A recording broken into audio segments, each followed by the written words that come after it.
प्रतिभा के धनी होने के बावजूद भी भारतीय इतिहास में कई ऐसे खिलाड़ी भी रहे हैं जिन्हें उनकी काबिलियत के मुताबिक नतीजे नहीं मिल पाए हैं। ना ही उनकी मेहनत में कोई कमी थी, ना ही उनके खेल में, मगर हालातों के चलते किस्मत उनका साथ नहीं दे पाई। आज हम बात करेंगे एक ऐसे ही भारतीय खिलाड़ी रॉबिन उथप्पा के बारे में, जो कि क्रिकेट की दुनिया में अपने फुर्तीले खेल के लिए जाने जाते हैं और जिन्होंने कई बार ऐसा प्रदर्शन किया कि दुनिया देखती ही रह गई। स्वागत है आपका बॉल टू बॉल में, जहां हम सुनाते हैं आपको अपने चहीते क्रिकेटर्स की पहले मैच से लेकर के आखिरी मैच तक की दिलचस्प कहानियां। आज के हमारे बॉल टू बॉल के नायक हैं कर्नाटका के रहने वाले रॉबिन उथप्पा। 11 नवंबर 1985 को पैदा हुए कुर्ग कर्नाटका के रहने वाले रॉबिन उथप्पा का नाम क्रिकेट के चाहने वाले हमेशा याद रखेंगे। ये वही खिलाड़ी हैं जिनकी तारीफ खुद कप्तान महेंद्र सिंह धोनी ने करी थी। इनके पिता हॉकी के अंतर्राष्ट्रीय रेफरी थे, जिसकी वजह से इनके घर में खेल को लेकर काफी उत्साह भरा माहौल रहता था। हालांकि ज्यादातर बातें घर में हॉकी की होती थी, फिर भी उथप्पा का ध्यान हमेशा क्रिकेट की ओर ही रहा। उन्होंने कभी किसी और खेल को क्रिकेट से ऊपर नहीं देखा और अपने खुद के शौक से हमेशा क्रिकेट में दिलचस्पी लेते रहे। केवल 7 साल की उम्र से ही बल्ले ने उनके हाथों में खास जगह बना ली थी। बचपन से चल रहे उनके इस जुनून को देखकर उनके घर वालों ने उन्हें ब्रजेश पटेल क्रिकेट एकेडमी में भर्ती करा दिया था। ऐसे व्यक्तित्व वाले इंसान की बात सुनकर आप समझ ही गए होंगे कि इन्होंने अपने क्रिकेट करियर की शुरुआत कितनी जल्द करी होगी। आपका सोचना बिल्कुल सही है। पहले तो उन्होंने कर्नाटका के लिए क्रिकेट खेलते हुए डेब्यू किया, जिसमें पहली पारी में ही उन्होंने 61 रन जड़ दिए थे। उसके बाद उथप्पा ने केवल 17 साल की उम्र में साल 2002 में कर्नाटका के लिए रणजी खेलने की शुरुआत कर दी थी। साल 2004 की बात है कि under 19 Indian world cup team में उन्होंने अपनी जगह भी बना ली थी। उथप्पा के लिए काफी बड़ा ब्रेक थ्रू था। उन्हें फाइनली अपने सपने साकार होते हुए नजर आने लगे थे। ये सब उनकी अहम कामयाबियां जरूर थी, मगर जिस चीज ने उन्हें दुनिया भर की नजरों में चढ़ा दिया वो कुछ और ही थी। जी हाँ, हम बात कर रहे हैं चैलेंजर प्रतियोगिता के मैच की। इस मैच में 2 टीमें थी, इंडिया टीम ए और इंडिया टीम बी। यहाँ उथप्पा ने टीम बी की तरफ से खेला और 67 रन बनाए थे। अगली बार टीम ए की तरफ से खेलते हुए इन्होंने शतक जड़ दिया था। इस शतक ने लोगों के दिलों में उनके नाम का एक सिक्का बैठा दिया था। अब उनका नाम बेहतरीन जूनियर खिलाड़ियों में शामिल किया जाने लगा था। खुली बाहों से इस नए खिलाड़ी को स्वीकार करते हुए उन्हें अंतर्राष्ट्रीय क्रिकेट खेलने के लिए चुना गया। लोग उनकी शतक वाली पारी भूल ही नहीं पाते थे। ऐसा लगता था कि जब उनके हाथ में बल्ला आता, रन्स अपने आप ही निकलने लगते। सबसे पहले इन्होंने भारत की तरफ से खेलने के लिए इंग्लैंड में कदम रखा था। यहाँ पहले ही मैच में उथप्पा ने 86 रन बना करके सनसनी मचा दी थी। उनके खेल का ये अंतर्राष्ट्रीय स्तर पर पहला प्रदर्शन था, मगर देखने वालों को ऐसा लग रहा था जैसे वो ऐसे खेलों में एकदम मंझे हुए हैं।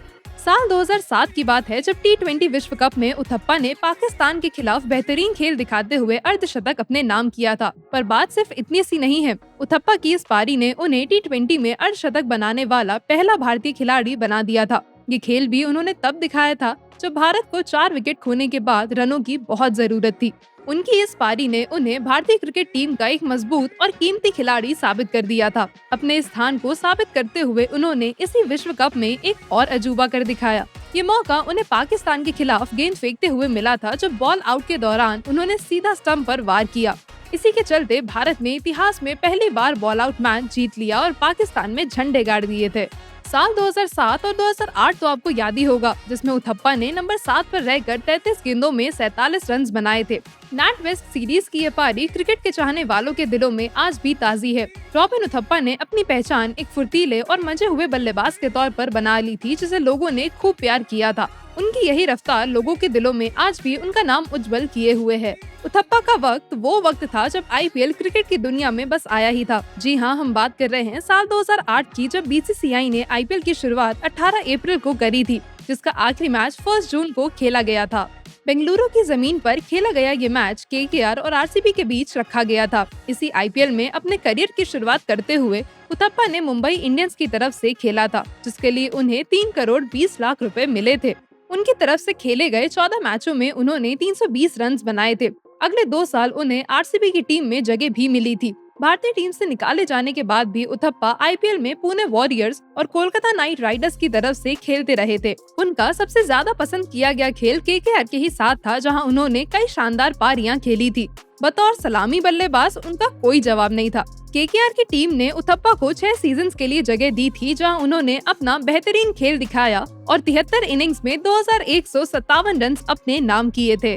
साल 2013 और 14 उथप्पा ने डोमेस्टिक क्रिकेट की तरफ डेडिकेट किया था। यहाँ की गई उनकी मेहनत काफी जल्दी रंग लाई थी और कर्नाटका ने फाइनली रणजी जीत लिया था। इस जीत के पीछे रॉबिन उथप्पा की मेहनत और लगन का बहुत बड़ा हाथ था। इस जीत ने ये बात साबित कर दी थी कि उथप्पा केवल आईपीएल में ही नहीं बल्कि रणजी के मैचों में भी परेशानियों से लड़कर अव्वल आ सकते हैं। उनकी हिम्मत ने कभी उनका साथ नहीं छोड़ा और वो दुगनी मेहनत से खेल बेहतर करने में लगे रहते थे। अब यूं ही नहीं कि उन्होंने रणजी खेलते हुए सिर्फ 19 मैचों में 912 रन बना लिए थे। 2007 में T20 वर्ल्ड कप के लिए चुने गए उथप्पा का खेल साल 2008 तक आते आते कुछ खास नहीं था। 14 मैचों में उनका औसत स्कोर 20 से भी नीचे था। ये उनके इंटरनेशनल क्रिकेट के लिए जरा भी अच्छा साबित नहीं हुआ। इसी को देखते हुए उन्हें भारतीय टीम से निकाल दिया गया। ये उथप्पा और उनके सभी चाहने वालों के लिए काफी बड़ा धक्का था। कोई भी इस पल के लिए एकदम तैयार नहीं था। मगर फिर रॉबिन उथप्पा के आईपीएल और डोमेस्टिक क्रिकेट करियर को देखते हुए उन्हें भारतीय क्रिकेट टीम में वापस उनकी जगह दे दी गई थी। टीम से निकाले जाने पर पूरे 6 साल के लंबे अरसे के बाद ये उनके लिए घर लौटने जैसा ही हो गया था।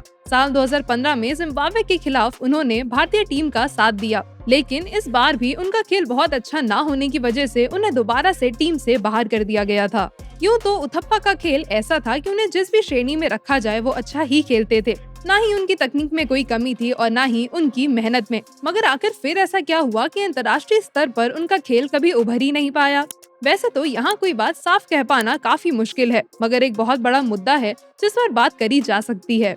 अंतर्राष्ट्रीय क्रिकेट खेलते हुए टीम में उथप्पा की जगह फिक्स नहीं थी। उन्हें कभी बतौर सलामी बल्लेबाज ले लिया जाता तो कभी नंबर 7 पर रख दिया जाता था। कभी वो मैच की ओपनिंग करते दिखते तो कभी किसी और कैटेगरी में खेल को दिखाते पाए जाते थे। शायद यही रीजन है कि किसी एक कैटेगरी में पाँव ना जमा पाने के कारण उनका खेल बहुत खराब हो चुका था। क्रिकेट टीम के इस फैसले ने उनके इंटरनेशनल क्रिकेट के करियर को करारी चोट पहुंचाई थी, जिसके चलते उन्हें 2 बार टीम से बाहर जाना पड़ा था। रॉबिन उथप्पा एक बेहतरीन भारतीय खिलाड़ी रहे हैं, जिन्होंने वक्त आने पर अपनी प्रतिभा का सबूत दिया था। उनका खेलने का अंदाज एक T20 प्लेयर का था, वो भी उस दौरान में जब उस अंदाज के ज्यादा चर्चे नहीं थे। जब आज हम वक्त को मुड़कर देखते हैं तो उनके अंदाज के निरालेपन पर नाज ही आता है। आखिरी पलों में अपनी टीम का साथ देकर उन्होंने कई बार उसे जीत भी दिलाई है। मगर क्या आप उनके खेल के पीछे के स्टाइल के बारे में जानते हैं? जी हाँ, हम बात कर रहे हैं राइट हैंड बैटिंग की, जो कि उनका मुख्य खेल था। साथ ही वो राइट आर्म मीडियम गेंदबाज भी थे। यही नहीं बल्कि कभी कभी तो वो विकेट संभालते हुए भी देखे गए हैं। साल 2006 में उथप्पा ने इंग्लैंड के खिलाफ इंदौर में अपना पहला ओडीआई मैच खेला था और अपना आखिरी ओडीआई मैच उन्होंने जिम्बाब्वे के खिलाफ हरारी में साल 2015 में खेला था। अपना आखिरी T20 इंटरनेशनल भी उन्होंने जिम्बाब्वे के खिलाफ हरारी में 2015 में ही खेला था। इस मैच में उनका सिक्का नहीं चला, जिसकी वजह से वो काफी संकट में आ गए थे। इतना ही नहीं, साल 2013-2014 में कर्नाटका टीम को रणजी ट्रॉफी जिताने में भी उनका बहुत बड़ा हाथ था। रॉबिन उथप्पा एक बेहतरीन खिलाड़ी होने के साथ साथ एक बहुत ही खुश मिजाज और सरल इंसान भी हैं। उनका फेवरेट शॉट स्ट्रेट ड्राइव है, जिसे खेलते हुए उन्हें बहुत ही खुशी मिलती है। उथप्पा को घड़ियां रखने का शौक भी है, इसलिए उनकी घड़ियों का कलेक्शन भी काफी सुंदर है। उथप्पा ने साल 2016 में पुरानी टेनिस खिलाड़ी शीतल गौतमी से शादी कर ली थी और आज उनकी बेटी ट्रिनिटी थिया उथप्पा उनके परिवार की एक नई सदस्य हैं। अपने क्रिकेट करियर को अपना 100% देते हुए उथप्पा को यह सुकून था कि उन्होंने अपने खेल में कभी अपनी तरफ से कोई कसर बाकी नहीं रखी। उसके बाद जो भी हुआ वो किस्मत की बात थी, मगर फिर भी कुछ मैच और कुछ पारियां ऐसी हैं जिन्हें हम और आप उथप्पा के नाम से हमेशा याद रखेंगे। अपने क्रिकेट करियर को पूर्ण विराम लगाते हुए इस भारतीय खिलाड़ी ने 14 सितंबर 2022 को अपने संन्यास की घोषणा कर दी थी, मगर वो साल 2018 में इंडिया और ऑस्ट्रेलिया वनडे सीरीज में कमेंट्री करते हुए पाए गए थे। तो ये मुमकिन है कि शायद वो आगे भी कमेंट्री करते हुए देखे जा सकते हैं। हम, आप और साथ ही उनके सारे फैंस इस चीज का बेहद इंतजार जरूर करेंगे। जिंदगी की दौड़ में घुटने ना टेकने वाले भारतीय खिलाड़ी रॉबिन उथप्पा ने अपने नाम का डंका ऐसा बजाया है कि भारतीय टीम और उनके सभी चाहने वाले उनका नाम हमेशा याद रखेंगे।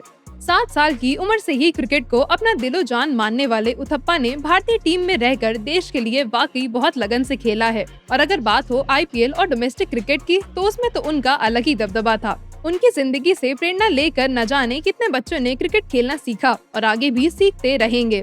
उम्मीद है आपको आज की कहानी ने प्रेरित किया होगा और आपको पसंद भी आई होगी। इसी तरह के क्रिकेट से जुड़े ही ऐसे और किस्से कहानियाँ जानने के लिए फॉलो करिए हमारे चैनल को। साथ ही बेल आइकन पर क्लिक करना ना भूलिएगा, जिससे आने वाली सभी वीडियोस आपके पास तक सबसे पहले पहुँचे।